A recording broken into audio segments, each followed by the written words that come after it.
వారు చెప్పినట్లుగా ఎప్పుడు ఖానా పీనా సోనా మధ్యాహ్న, తినటం తాగటం కనటం సాగటం, ఇదే కాదు, మంచి పనులు చేయాలి, ఈ జీవితాన్ని సద్వినియోగం చేసుకోవాలి. దిస్ ఈజ్ ఎ టూల్, ఇది ఒక పరికరం, మనకు ఇవ్వబడినటువంటి పరికరం. ఇది ఈ పరికరాన్ని మనం జాగ్రత్తగా ఉంచుకుంటే ఇది భద్రంగా హాయిగా మన ఎంతకాలం జీవిస్తామో అంతకాలము మనకు సహకారిగా ఉంటుంది. ఈ పరికరాన్ని దుర్వినియోగపరిస్తే, ఈ పరికరాన్ని తుప్పు పట్టేలా చేస్తే ఇది పని చేయకుండా పోతుంది. అప్పుడు కుయ్యో మొర్రో అంటూ మనము గురుగుతూ ఉంటుంది. ఇక రోగాల మీద రోగాలు. ఒక ట్యాబ్లెట్ నుంచి ప్రారంభించి ఒక క్యాప్సూల్కి వెళ్ళి ఒక ఇంజక్షన్కి వెళ్ళి ఇక తర్వాత ఒక మోటార్. అంటే మీ ఊళ్ళో కాదు, మా ఊళ్ళో. మీ ఊళ్ళో అందరూ మంచివాళ్ళే, ఆరోగ్యం ఉండలేదు. ఎందుకంటే నెక్స్ట్ టైం వచ్చినప్పుడు నాకు భోజనం పెట్టండి, అందరూ మంచివాళ్ళే, మా ఊళ్ళో అట్లా చేస్తారు. సో ఇట్లా రోగాలు కష్టంగా. కనుక అమ్మా, అనారోగ్యానికి అజ్ఞానానికి సాదృశ్యం, ఆరోగ్యానికి జ్ఞానానికి సాదృశ్యం. ఎట్లా అంటే అనారోగ్యం అనేది ఎట్లా వస్తుంది? మన శరీరంలో అనవసరమయ్యేటువంటి మేటర్ చేరటం వల్ల అనారోగ్యంగా రూపొందుతుంది. మనకు 5 లీటర్ల బ్లడ్ ఉంటుంది, దుడ్డు కాదు బ్లడ్. 5 లీటర్ల బ్లడ్, దుడ్డు అని అంటే 5 లీటర్లేనా అని అంటారు. బ్లడ్ మాత్రం 5 లీటర్లే. మీకు ఎంత దుడ్డు ఉన్నా కానీ బ్లడ్ మాత్రం 5 లీటర్లే.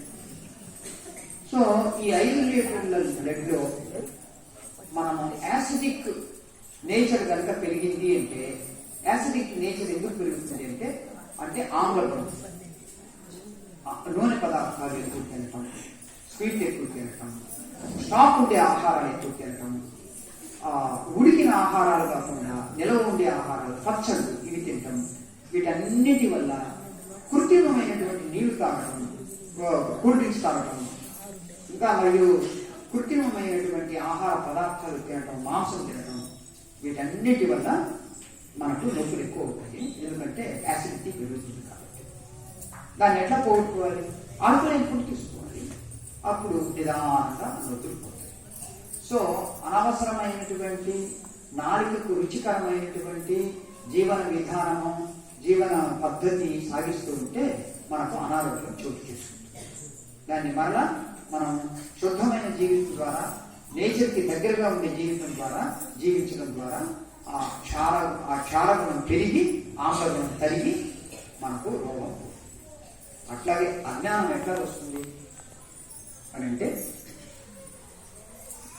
ఈ దేహం నేను,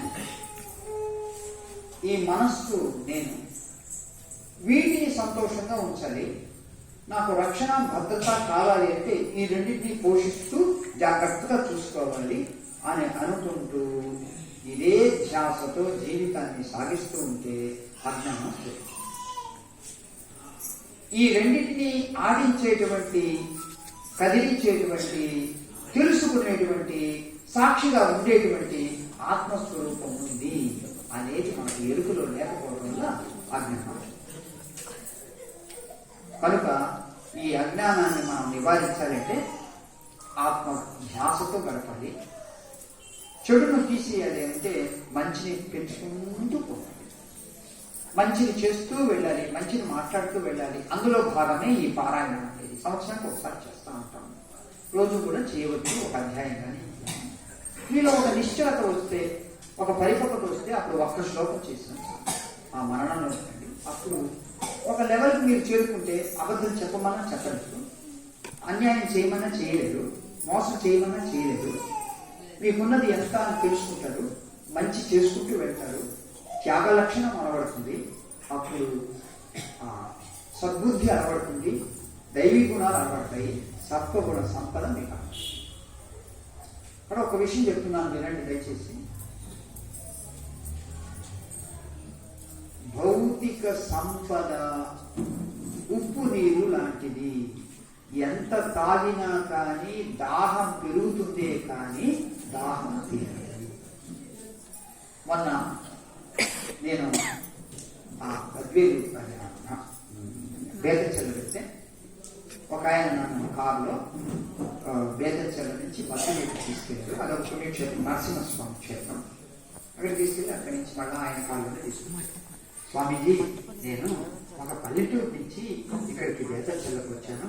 మొదట చిన్న బీదవాడిని అట్లాగా చేస్తూ లారీ డ్రైవర్గా చేరాను. లారీ డ్రైవర్గా చేరి కొంచెం సంపాదించుకున్న తర్వాత ఒక లారీ కొనుక్కున్నాను.